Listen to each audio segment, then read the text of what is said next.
සුබ දවසක්. ජේසු පිටයි සභා පවුල. අද දවසේ අපි බලන්න යනවා ගලාති 5 පළවෙනි පදය. මෙතන දෙවියන් වහන්සේගේ වචනේ අනර්ග දෙයක් කියනවා. අපි බලමු වචනය.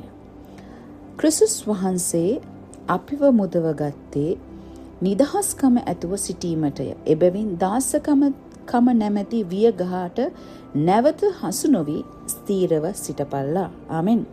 උන්වහන්සේගේ වචනේ කියනවා උන්වහන්සේ අපිව තෝරගත්තේ නිදහස්කම ඇතුව සිටින්නලු. ආමෙන්. නිදහස්කම.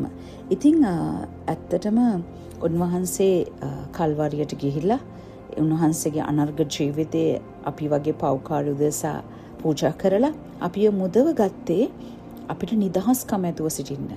මේ දාසකම නැමැති වියගහ කියන්නේ ශරීරයෙන් නෙවෙයි. හරි? ශරීරයෙන් දාසය හැටියට මේ වියගහ කුස්සගෙන යන එක නෙමෙයි. ඔබ හිතන්න ඕනේ ස්වාමීන් වහන්සේ මොකටද උන්වහන්සේ කුරුසියට ගියේ? අපේ පාපෙන් ශාපෙන් අපිව ගලවගන්න. එහෙනම් මේ දාසකම නැමැති වියගහ අපේ ජීවිතෙන් අයින් වෙන්න ඕනේ. ඒවා තමයි පාපයේ බැඳීම්. භයංකාර අතීතයේ සිතුවිලි. මනුෂ්‍යගේ නීතිවලට අසු වෙලා ආගමික නීතිවලට අසු වෙලා ඉන්න ජීවිත. එතකොට ඇබ්බැහි විහිං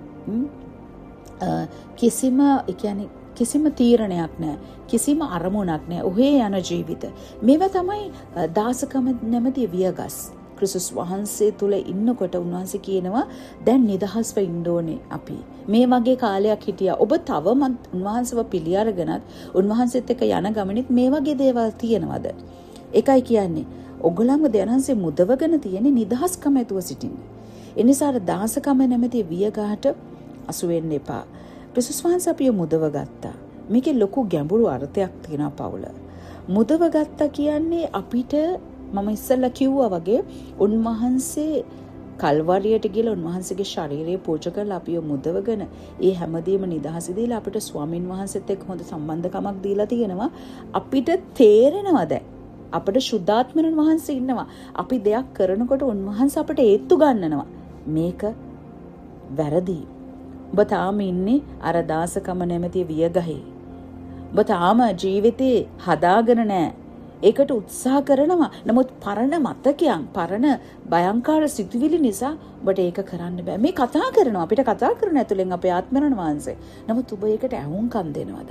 ඔබ නැත්තම් තවමත් අර වියගහට ආසයිද? දාසකමට ආසයිද?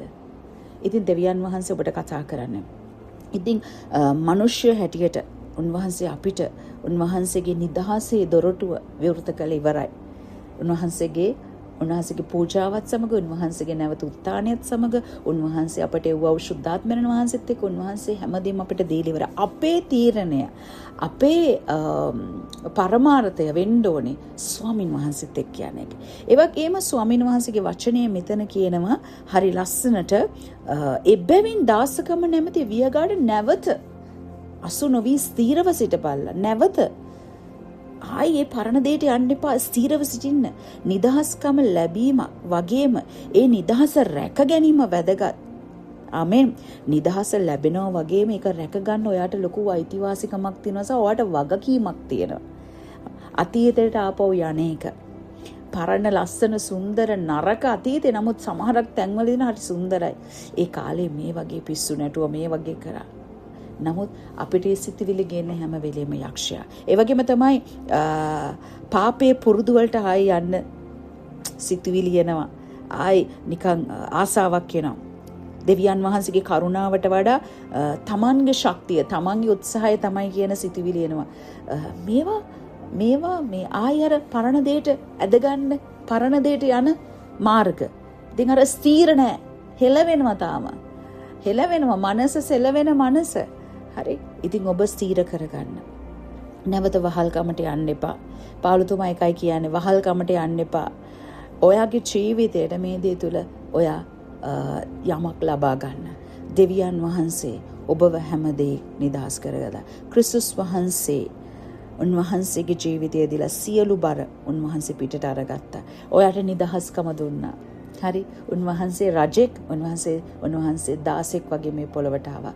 උන්වහන්සේ පෞකාරෙක් ලෙස කුරුසියට ගියා. උන්වහන්සේ දරන්න ඕන හැම වේදනාවක් අපහාසයක් මේ නිසා වින්දා. අද ඔයට දැනන්සේ නිදහස දීලා මුදවලා තියෙනවා. ඒ දෙවියන් වහන්සේ අපව කැඳවගෙන තියෙන නිසා. ඒ නිසා බියෙන් නිදහස් වෙන්න, අඳුරු අධිතියෙන් එළියට එන්න, වහල්කමේ පුත්‍රයන් ලෙස උන්වහන්සේගෙන් අයින් වෙන්න.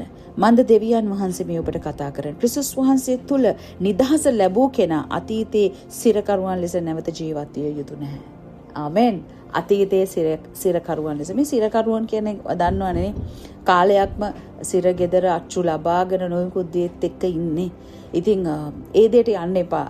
මොකද දෙවියන් වහන්සේ පැහැදිලිවම කියනවා ඔබ තෝරගන්න තියෙන උන්වහන්සේ නිදහස් ජීවිතයක් ඇතුව සිටිනේ. නිදහස් ජීවිතය කියන්නේ ඔයාට ඕන දේ කරන්න නෙමෙයි. ක්‍රිස්තුස් වහන්සේ තුල යහපත් දේ. උන්වහන්සේ තුල අනර්ග දේ කරන එකට. ආමෙන්. මම විශ්වාස කරන ඔබ යමක් ලබා ගත්තා කියලා. මම විශ්වාස කරනවා සුද්ධාත්මයන් වහන්සේ ඔබට යමක් ඉගැන්නුවා කියලා. මේ දේ තදින් අල්ලගන්න. ඔබ දැන් දාසෙක් නෙමෙයි. ඔබ පුත්‍රයෙක්. ඔබ තෝරගත්ත මිනිසෙක්. ඒ නිසා මේ දේ තදින් අල්ලගන්න. සුබ දවසක්. ජේසු පීඨයි. ජේසු ජීවමාන සභා පවුල.